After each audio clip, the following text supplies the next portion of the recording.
Okay, welcome back to lecture number 6 in this series. And last time I wrote this for you that d, let me write it now, Laplacian d del square phi minus sigma a phi plus s is equal to 0. And now, if you don't mind, let me put uh, the subscript phi 1 over here to mean that this all refers to the first group of neutrons. Now, if you look over here, that imagine there are just two groups of neutrons, right? So then let me call this group 1, and energy is going up over here, and let me call this group 2. So in a very simple model, fast neutrons over here undergoing collision can come over here. But can slow neutrons come from group 2 and go into group 1? For the time being, I'm going to assume that they cannot. In other words, I'm going to assume that there can be downscattering, but there can be no upscattering. So basically, I'm going to assume that there is no such thing as upscattering. Okay, so then if I look at this, this becomes a leakage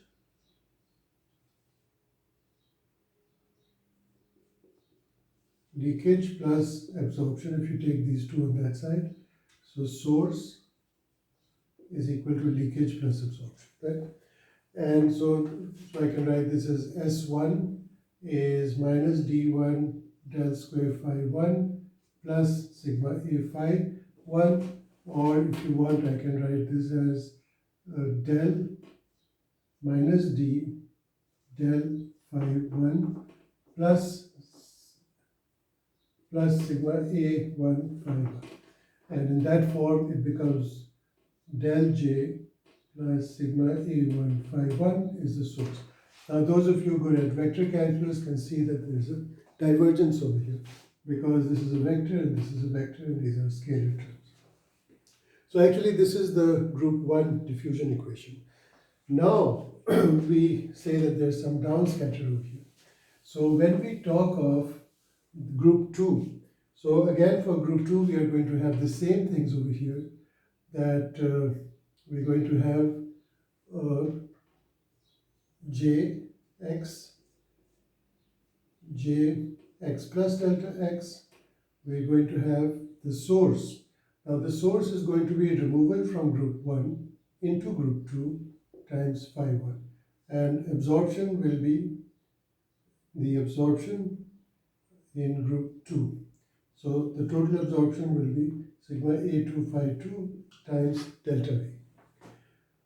So now the equation is going to be that Jx delta Jx A per, the perpendicular, this is entering, plus sigma R1 to 2 phi 1 delta V. So basically this is coming in, this is coming in, this is going out, and that's going out. So minus sigma A2 phi 2 del phi minus Jx plus delta x A perp should be 0. And this is the steady state conservation equation.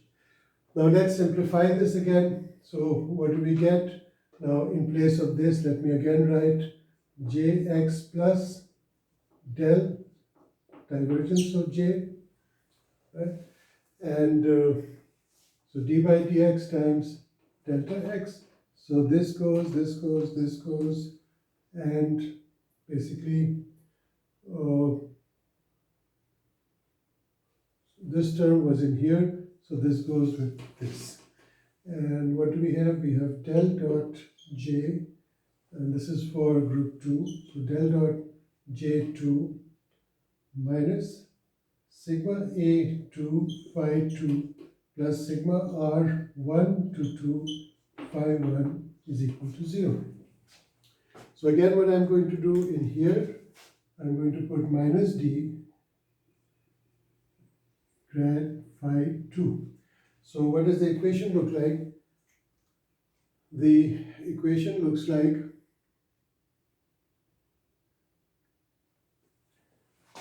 so here there was a minus del j, right? Because there's a minus sign.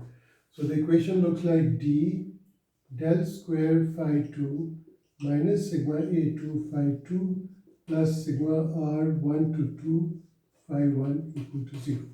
So basically now this becomes the group 2 flux. So let me write them together over here, and then you'll be able to see them better. So here I've got D2 del square phi 2 minus sigma A2 phi 2 plus sigma R1 to 2 phi 1 equal to. So can you see that they are coupled second order ordinary differential equations? Now let's write them in a more elegant form. So in a more elegant form, what I can do is I can write them in matrix form and very neatly put them together. So if I write phi 1 and phi 2, so the first term becomes d1 del square minus sigma a1, and there's no phi 2, plus s1 equal to 0. And the second term becomes sigma r1 to 2 phi 1 and d2 del square minus sigma a2 phi 2, and there's nothing over here. So can I write this like m phi is equal to m phi plus s is equal to 0 in operator form? So yes, I can, and so this becomes m phi is equal to minus s. So this becomes our first formulation, which is the two-group diffusion equation in operator form. Now, I'm going to show you why I've written it like this, because it's so elegant and there are so many things we're going to do with this. Thank you for now.